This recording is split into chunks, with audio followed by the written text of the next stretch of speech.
Manolonanay amin'ny zao fotoana zao madama Rasoamalala Juliette. Izy moa zany dia anisan'ny renim-pianakaviana efa mativady mipetra drery ary mamelona an'ireo zanany miisa ireo zanany miisa 5. Eto an-tanety avaratra no misy any amin'izao fotoana zao ka azonao tantaraina ve ny fiampiainanao talohany ianao le nindrana vola tany amin'ireny firamam-boly reny?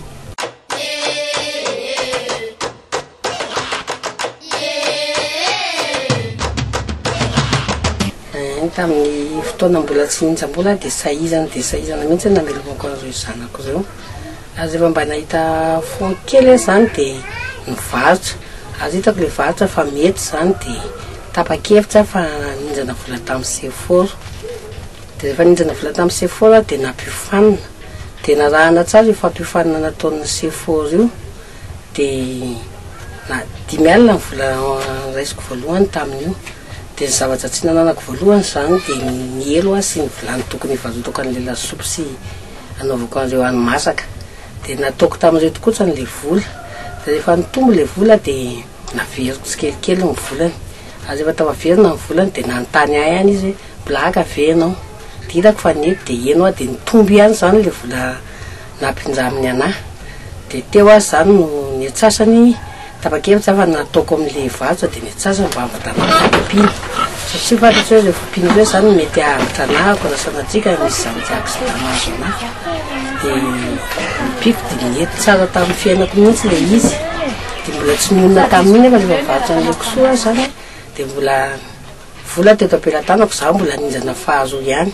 Dia nahazo indray aho raha ety zany. Rehefa nahazo azo ety zay dia nampitomboky ihany le kisoa. Dia nampiteraka amin'izay dia nivarotra moa tsy tapako satria io ny fivelomana atsamin'ny voalohany dia atsamin'izao. Dia zao aza zao zany tena eritseritsy fikasako dia mbola mitady findramam-bola bebe kokoan'ireo aho zany anotarako mba hananako varotra tena lehibe. Manelanelana an'izay moa efa fahazarako ihany le mitaditady an'ireo le fatifatikana na hanana tsy lanin'olona amin'ny riva. Dia lasa miakatra Analakely manangonangona an'ireo fakofakonana azy eo dia efa vitan'iny ny sakafony kisoa dia tsy dia misy dépense lafo loatra zany amin'ilay izy raha iny no mitatana sy manamboatra anazy. Dia izay zany ny hitako hoe tamin'ny fiainako. Dia zao fa mbo manana zavatra mitovy amin'ny fananan'olona rehetra ato anatin'ny tokantrano. Aza mbola olona hoe manana fidiram-bola manambady aman-janaka mbola sahako mihitsy no teny fa mitovy amin'ny azo izay na dia tsisy mpamelona afa-tsy za ihany aza. Ary ny anahy koa dia efa ataoko anatin'ny eritseritra sy ny fisaina hoe tsisy olona hanampy anahy afa-tsy za ihany dia ataoko zany izay ezaka hitovizan'ireo zanako ireo sy hinananay any afany any adida rehetra eo amin'ny tany mamonina zany.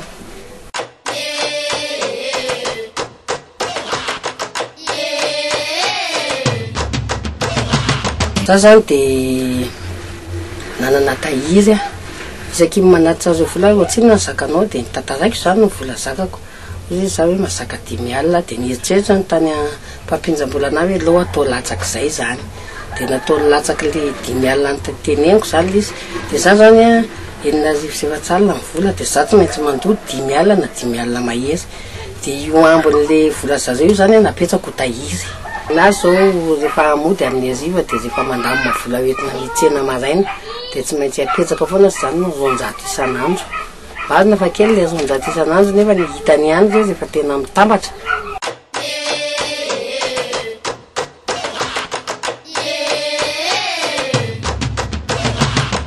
Manetaka antsika rehetra mba hiditra ny sehatra fandrarana.